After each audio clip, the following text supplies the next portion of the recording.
Okay, so yeah, kind of a different title for a video, right? If Walls Could Talk and the interview.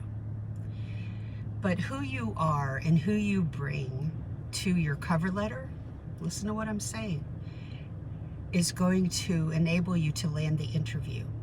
And then the next step is to nail that interview down and not you never sit in an interview without asking questions. You're like, Leslie, what questions do I ask? I teach you that in my membership. So stay tuned because that's launching this month. This is the hottest time for hiring. It's not the only time, so don't fret over that. But it is the single hottest time when jobs open up. Why? Because of new budgets. Now, when I say if walls could talk, when you're going into your a paralegal job, one of the greatest gifts you can bring to that workplace is peace in the middle of a storm. You're like, do they have storms there? Is it that chaotic and unstable?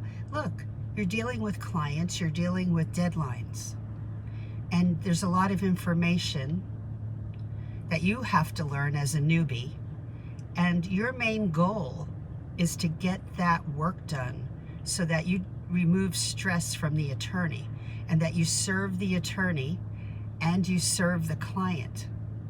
The client pays the attorney who pays you. The client is literally paying your salary.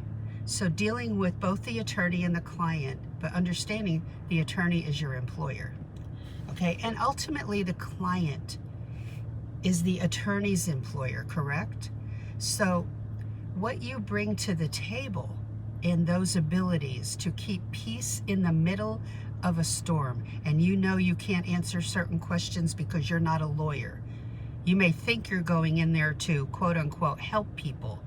You cannot cross that line and give legal advice, even if you know what that legal advice is, because the attorney has the license and you don't. When you have that understanding, you're bringing peace to the storm because the attorney knows you will never cross that line. The other thing is getting the work done and knowing a lot before you go in. That doesn't necessarily always mean school. School doesn't teach you the practical side, and a certificate program doesn't teach you the practical side of operating as a paralegal. Yeah, shocker, but it doesn't. It's on the, you will learn the most on the job and in my membership regarding that, the practical side. So be sure that you understand what your role is in the law firm. Please like and subscribe so people will be helped by this video. Go to Paralegal Coffee Talk, link in the description. Look at the whole website. It's for people transitioning into this career.